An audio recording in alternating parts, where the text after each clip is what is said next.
বাইরে থেকে একটা মোবাইলের আওয়াজ এলো না? হ্যাঁ শুনলি? চল থেকে দেখি কেউ আছে কিনা। চল তো আসতে দেখ তো কেউ আছে কিনা।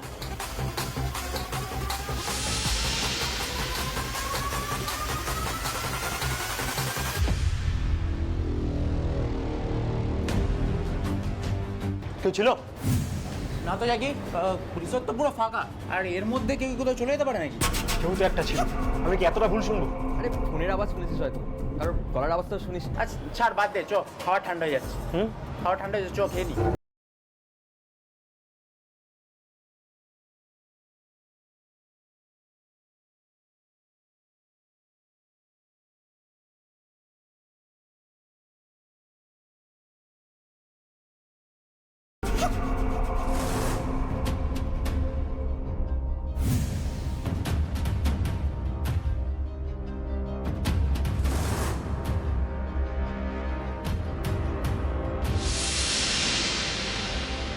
দাদা ভাই, জ্যাকি আছে এখানে? জ্যাকি আছে, দেখতে পেয়েছি। তো বন্ধু বান্ধবদের সঙ্গে বসে এরা ফুর্তি করছে। কোনো ভিডিও করতে পারলি কি তুই? আরে না রে, ওটাই তো পারলাম না। তার মাঝখানে বিপদ হয়ে গেল, আমার ফোনটা বেজে উঠলো হঠাৎ করে। তো ফোনের আওয়াজ শুনে বাইরেও বেরিয়ে এসেছিল।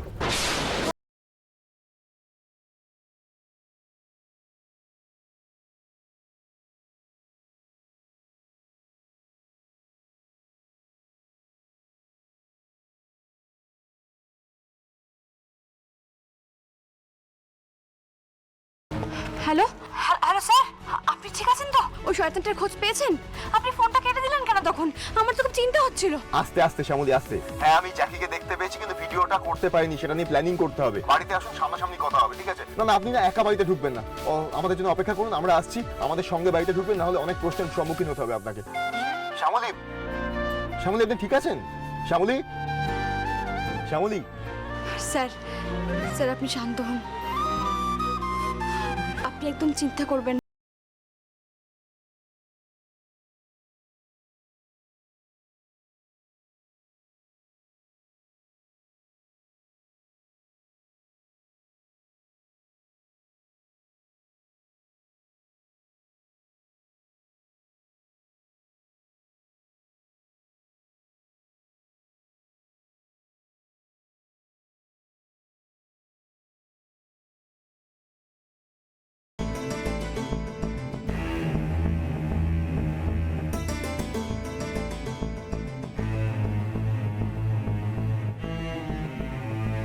অনিক, কোথায় গিয়েছিলিস তুই? সারাদিন কোথায় ছিলি? কতবার তোকে ফোন করছি, বারবার এনগেজ বলছে। কোথায় ছিলিস তুই?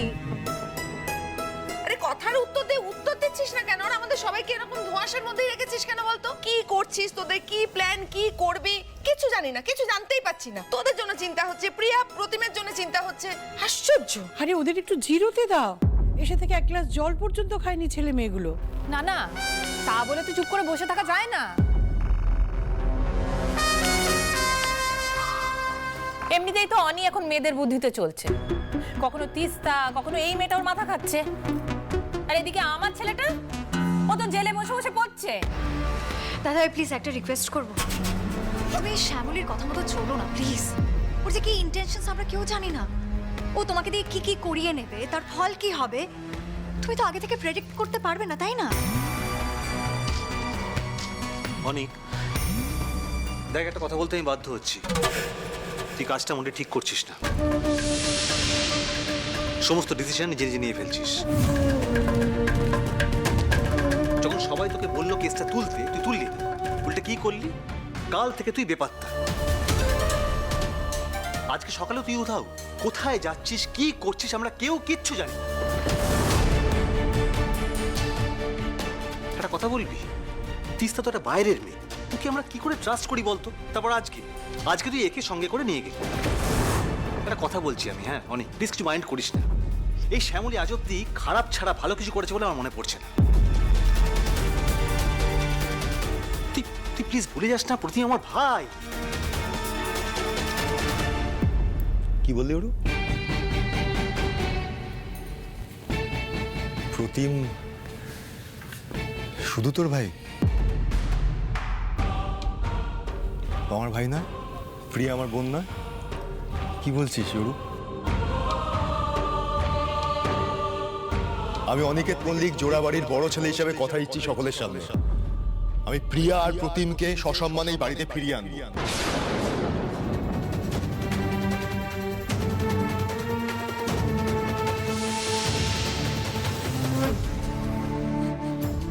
আমি একটু ইমোশনালি ঘেটেছিলাম তখন। তিস্তা যে রাস্তাটা আমাকে দেখিয়েছে, যে অল্টারনেটিভ ওয়েটা আমাকে দেখিয়েছে, সেটা প্রয়োজন ছিল, নাহলে খুব বড় একটা ভুল করে ফেলতাম আমি। এবং তাতে বিশ্বাস কর, ভালো ছাড়া খারাপ কিছু হয়নি, কিচ্ছু খারাপ হয়নি। আর বিশ্বমণি, তুমি বলছো না যে আমি অন্যের বুদ্ধি শুনেছি? হ্যাঁ, আমি শুনেছি। অন্যের বুদ্ধি শুনলে যদি নিজেদের ভালো হয়, তাহলে আমার মনে হয় সেই বুদ্ধিটা শোনা উচিত। এটা একটা বুদ্ধিমানের লক্ষণ। আর সবার সামনে দাঁড়িয়ে আজকে আমি আরেকটা কথা বলতে চাই। জানি না এটা কে কিরম ভাবে নেবে, তবে এই মুহূর্তে দাঁড়িয়ে আজকে শ্যামলী নিজের বুদ্ধিমত্তার পরিচয় দিয়ে যেভাবে বিপদের ঝুঁকি নিয়ে ওখান থেকে বেঁচে ফিরে এসেছেন, এবং উনি আমাদের জন্য যা যা করেছেন, আমি অ্যাটলিস্ট ওনার কাছে চিরকৃতজ্ঞ থাকবো।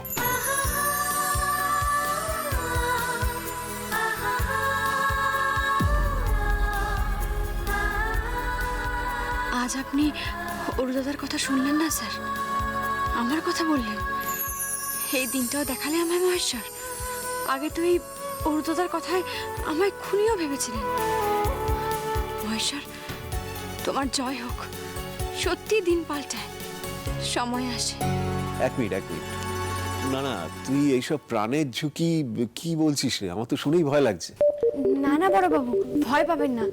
আসলে আমি ওনার বাড়িতে কাজের লোক সেজে ঢুকে পড়েছিলাম। আর ওই যে আপনাদের বন্ধু আছে না, কি এই হিরণময় বাবু, উনি ব্যবস্থা করে দিয়েছিলেন। ওখানে রান্না করতে করতে আমি জানতে পেরে যাই যে জ্যাকি কোথায় আছে। স্যারকে সেটা জানাই, আর তারপর স্যার নিজে গিয়ে দেখেও এসেছেন। বলো কি? দেখেছিস মেয়েটার সাহস, দেখেছিস? হ্যাঁ, সেটাই তো দেখছি। মানে শ্যামলী তো একদম বাঘের গুহায় ঢুকে গিয়েছিল।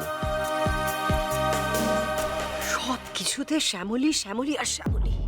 ওই মেয়েটা আমার ছেলের মাথা একেবারে খেয়ে নিয়েছে। পারছি না আমি, আর পারছি না এই শ্যামলীটাকে সহ্য করতে। না না শ্যামলী, আমরা সবটাই বুঝলাম যে তুমি বাঘের গুহায় ঢুকেছো, বাঘের সঙ্গে হ্যান্ডশেক করেছো। আদৌ কি কাজের কাজটা করেছো? মানে যাকে যে অন্য কোথাও আছে, তার কোনো পরিষ্কার প্রমাণ জোগাড় করতে পেরেছো? না না, পাওয়া যায়নি, তবে পাওয়া যাবে।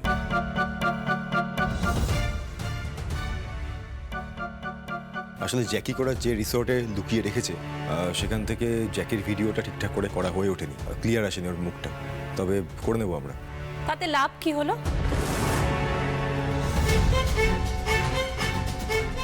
না মানে পিং পং বলের মতো একবার জ্যাকিকে খোঁজার চেষ্টা, একবার বেলের চেষ্টা, তাতে কি লাভ হচ্ছে? হ্যাঁ, লাভ হচ্ছে তো পিসিমণি, লাভ তো হচ্ছে। অন্তত জ্যাকি কোথায় আছে এতটা তো আমরা জানতে পেরে গেছি, এতটা তো এগিয়ে গেছি আমরা, তাই না? Absolutely right. এখন শুধু আমাদের ভালো করে প্ল্যান করে ওই জ্যাকিকে একটা খোলামেলা জায়গায় নিয়ে আসতে হবে, যাতে ওর মুখটা, ওর প্রেজেন্সটা আমরা ভালো করে ক্যাপচার করতে পারি। আর একবার ওই ভিডিওটা পেয়ে গেলে আমরা সেটা কোর্টে প্রেজেন্ট করতে পারবো। না না, কিন্তু সমস্যাটা হলো যে ওই ছেলেটি তো এখন ঘরবন্দি, মানে ওর বাবার ইনস্ট্রাকশনেই এসব হচ্ছে বোঝা যাচ্ছে। কিন্তু ওকে তুই ওই খোলামেলা জায়গায় কি করে নিয়ে আসবি? ম্যানিপুলেট করতে হবে, যে করে হোক ম্যানিপুলেট করে ওকে ওখান থেকে বাইরে আনতে হবে। কীভাবে কি করবো এখন আমরা কিছু ঠিক করিনি, প্ল্যানিং করতে হবে এটা নিয়ে। কিন্তু বাবা, সকাল থেকে বাইরে যা রোদ ছিল, আমরা খুবই ক্লান্ত সবাই। এটা নিয়ে বসবো, তবে রোব, শ্যামলী যান তাড়াতাড়ি ফ্রেশ হয়ে চলে আসুন, এটা নিয়ে একটা প্ল্যানিং করতে হবে। আসছি, আমি ফ্রেশ হয়ে আসছি। অনেক হ্যাঁ, আমার মেয়েটা ফিরে আসবে তো অনেক? কিচ্ছু হবে না প্রিয়ার, আমার উপর একটু ভরসা রাখো, ওকে আসতেই হবে। তিস্তাকে জানিয়েছি সব? না, আসলে এসবের মধ্যে আমি তিস্তাকে ফোন করছি, একটা থ্যাঙ্কস তো ওনাকে জানাতেই হবে। আমি আসছি।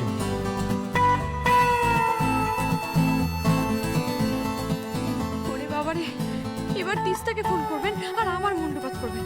তিস্তার নাম্বার কোথা থেকে পেলেন, তিস্তার নাম্বার কোথা থেকে পেলেন, এক কথা বারবার জিজ্ঞেস করবে। উফ, কি করি আমি এবার?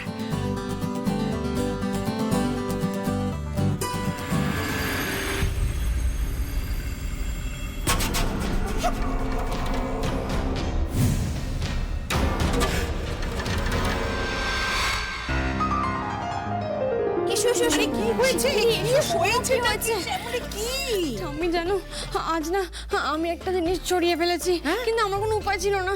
আবার কি ছড়িয়েছো? আমি দোকানে রান্না করতে গেছিলাম, এবার ওখানে গিয়ে শুনলাম জ্যাকি দুপুরে খেতে আসবে। বেশ ভালো কথা, আমি স্যারকে জানিয়ে দিলাম সে খবরটা। তুমি জানো না আমি অর্ধেন্দু সেনের কাছে ধরা পড়ে যাচ্ছিলাম, আর একটু হলেই ধরা পড়ে যেতাম, কোনো রকমে বেঁচেছি। উনি আমার ফোনটা নিয়ে চলে গেলেন, ফোনটা আমার হাতে রাখলেন না। তারপর শুনলাম জ্যাকি খেতে আসবে না, ড্রাইভার খাবার নিয়ে যাবে জ্যাকির কাছে। কিন্তু খবরটা তো স্যারকে দিতে হবে, ফোনও আমার কাছে নেই। তখন আমি কি করবো বুঝতে না পেরে ভাবলাম যে তিস্তার ফোনটা তো আমার কাছে আছে। আমি কোনো উপায় না পেয়ে তিস্তার ফোন থেকেই স্যারকে ফোন করে বলেছি, তিস্তা হয়ে বলেছি যে শ্যামলী তিস্তাকে ফোন করে খবরটা দিয়েছে আর স্যারকে জানাতে বলেছে। সর্বনাশ! শ্যামলী কি করে তিস্তার ফোন নাম্বার জানবে? ওটাই তো ঠাম্মি, এখন আমি কি করবো কিছু বুঝতে পারছি না, আমার কাছে আর কোনো উপায়ও ছিল না। শোনো না, স্যার যদি এসে জিজ্ঞেস করে না, তুমি একটু ম্যানেজ করে নিও না গো। আমি কিছু একটা বলে ম্যানেজ করে আমি পারবো না। আমি কি করব? শ্যামলী, আমার আপনার সঙ্গে কিছু কথা আছে। তোমরা কথা বলো, আমি আসছি। হ্যাঁ, তোমরা কথা বলো। বাবা, এইসব ঝামেলার মধ্যে থেকে মরি আর কি। ওখানে কি হয়েছে না হয়েছে জানি না, তারপর কি বলতে কি বলে ফেলবো। অনি এখন শ্যামলীর উপর বেশি চোটেনি, শ্যামলী ঠিকই ম্যানেজ করে নেবে। শ্যামলী, আপনি তিস্তার ফোন নাম্বার কি করে পেলেন? যা ভেবেছিলাম ঠিক তাই। আর দেখো ঠাম্মিটাও পালিয়ে গেল। কিন্তু ভয় পেলে চলবে না, রুখে দাঁড়াতে হবে। স্যারের মাথাটা একটু গুলিয়ে দিতে হবে। কি হলো? দেখুন স্যার, জানতে তো আমাকে হবেই আপনি কার সঙ্গে বেশি মেশেন, কার সঙ্গে বেশি গল্প করেন, কার সঙ্গে হি হি করে হাসেন, এগুলো তো আমায় খবর রাখতেই হবে, তাই না? কে বলেছে? ও, তার মানে আপনি শুধুমাত্র আমাকে ফলো করেন তা নয়, আপনি আমাকে তিস্তাকে দুজনকে স্টকও করেন। স্টক? স্টক মানে কি? দেখুন স্যার, আমি না অত শত বুঝি না, আমি শুধু আপনাকে পাহারা দিয়ে রাখি। হ্যাঁ, বলা তো যায় না আপনার বন্ধু বান্ধবগুলো কেমন, তারা পেতনি না শাকচুন্নি, দত্তি না দানব, তা তো আমি জানি না। কোনো খারাপ লোকের পাল্লায় পড়লে তো আমাকেই আপনাকে উদ্ধার করতে যেতে হবে, আমাকেই পাহারা দিতে হবে, আমাকেই বাঁচানোর জন্য ছুটে যেতে হবে, তাই আর কি। কে বলেছে আপনাকে এগুলো করতে? কে বলেছে আপনাকে ছুটে যেতে? আমি বলেছি? আপনার বলার কি দরকার? আমার কি কোনো দায়িত্ববোধ নেই নাকি? হ্যাঁ, আমি বুঝতেই পারছি কি বলছেন, কিসের দায়িত্ববোধ আপনার? অদ্ভুত ব্যাপার। এই পরিষ্কার বলুন তো, তিস্তার ফোন নাম্বারটা কি করে পেলেন আপনি?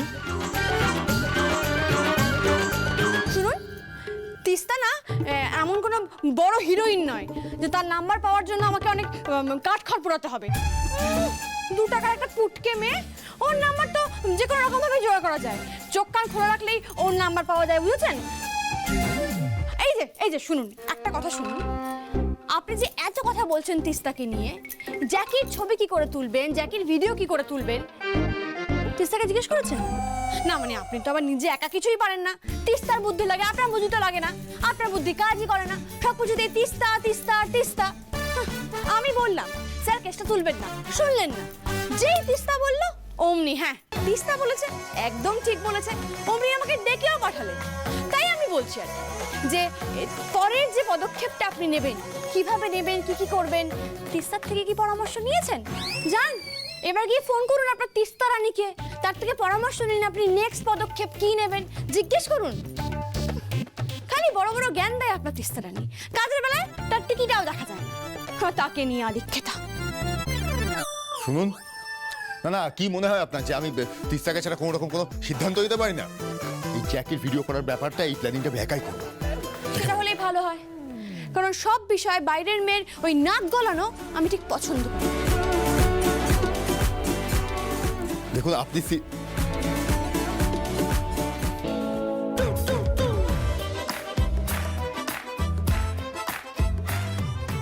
আমি সিরিয়াসলি বলছি, আপনি আচ্ছা আমি বাইরে অপেক্ষা করছি, আপনি তাড়াতাড়ি আসুন, প্ল্যানিং করতে হবে। হ্যাঁ হ্যাঁ, আপনি যান, আমি আসছি। আর হ্যাঁ, অনেকক্ষণ রোদে দাঁড়িয়েছিলেন, একটু বেশি করে জল টল খেয়ে নেবেন।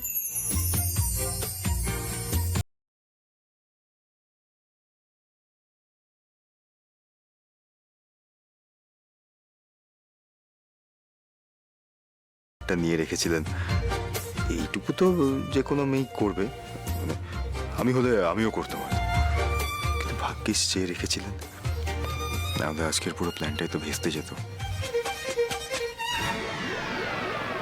কি হলো স্যার, যান। হ্যাঁ যাচ্ছি।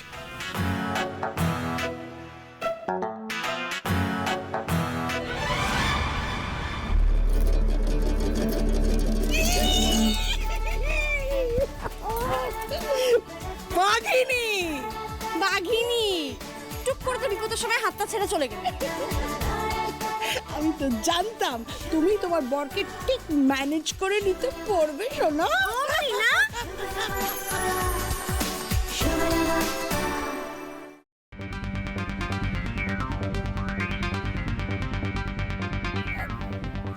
এই তো শ্যামলী এসে গেছে। বলো দাদু ভাই, এবার বলো। আমি বলছি, আমি একটা ছবিও এঁকে এনেছি। আমি রিসর্টে গিয়েছিলাম, ভালো করে ব্যাপারটা বুঝে নাও। এটা হচ্ছে রিসর্ট। এবার ধরে নাও এই ঘরটাতে জ্যাকি আছে, ও যতক্ষণ না ঘরের বাইরে বেরোচ্ছে ততক্ষণ পর্যন্ত আমরা কোনো ভিডিও প্রপারলি জ্যাকির ক্যাপচার করতে পারবো না। আমি চেষ্টা করেছিলাম কিন্তু সফল হয়নি, তাই ওকে যে কোনো উপায়, যেন তেন উপায়, যে কোনো একটা ফাঁকা জায়গা, মানে ধরো এই রিসর্টটার বাইরে এই যে ফাঁকা লনটা রয়েছে না, এখানে ওকে আমাদের আনতে হবে।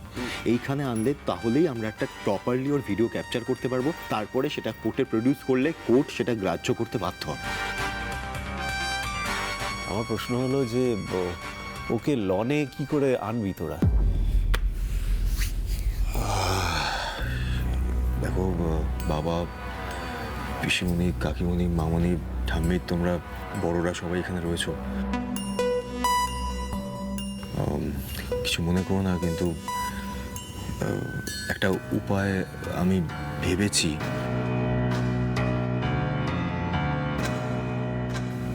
বাট দাদু ভাই তুমি বলো, যা করতে হবে করতে হবে, আগে তো বলো তুমি। আর এখানে যারা আছি সবাই আমরা বুদ্ধিমান মানুষ, আমরা বুঝবো, তুমি বলো তো। আসলে জ্যাকিকে যদি ওর গুহা থেকে বার করতে হয়, তাহলে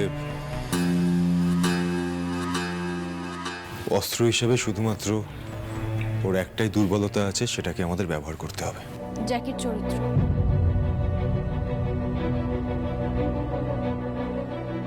একদমই তাই।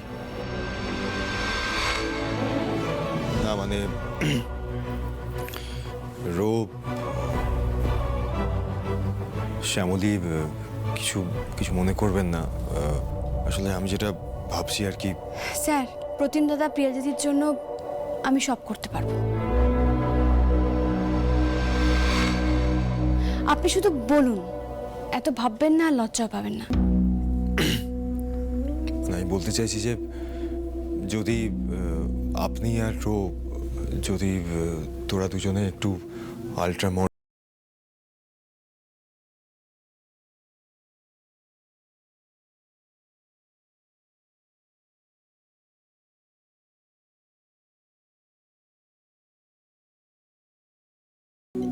সেটাই হবে। দরকার পড়লে আর কারো যাওয়ার দরকার নেই, যা করার আমি একাই করব। ওই শয়তানটাকে লনে নিয়ে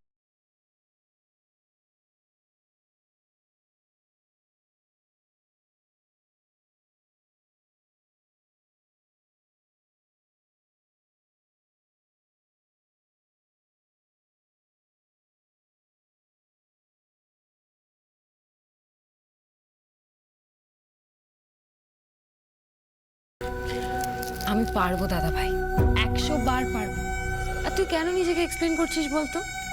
আমি তো জানি অন্য আর কোনো উপায় নেই আমাদের কাছে, তাই জন্যই তুই। শ্যামলী নয় ওইসব কাজে চৌখস। না না, অপরাজিতের সাথে ওর ওঠা বসা। কি তো আমার মেয়ে? বৌমা, না অনি, আমার ভয় করছে।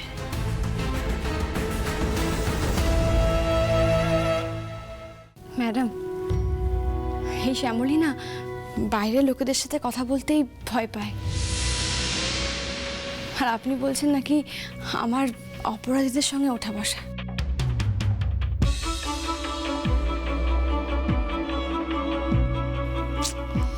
যাকে আপনি ভাববেন না ম্যাডাম, আমি থাকবো। আমি আমার রোহিণী দিদির গায়ে একটা অসম্মানের আঁচও লাগতে দেব না। আমি জানি যে আপনি তো মা, আপনার চিন্তা হবেই। আমার তো মা নেই, আমাকে নিয়ে কেউ ভাববেও না। আমি আমার নিজের সবটুকু বিসর্জন দিয়ে হলেও রোহিণী দিদির সম্মান রক্ষা করব, কথা দিলাম। শ্যামলী, আপনার কি মনে হয় আমি থাকতে আপনার কোনো অসম্মান হতে আমি দেবো? এরকম মানুষ আমি নই। আর আপনি আমার শ্যামলী, ও তোমার স্বামী।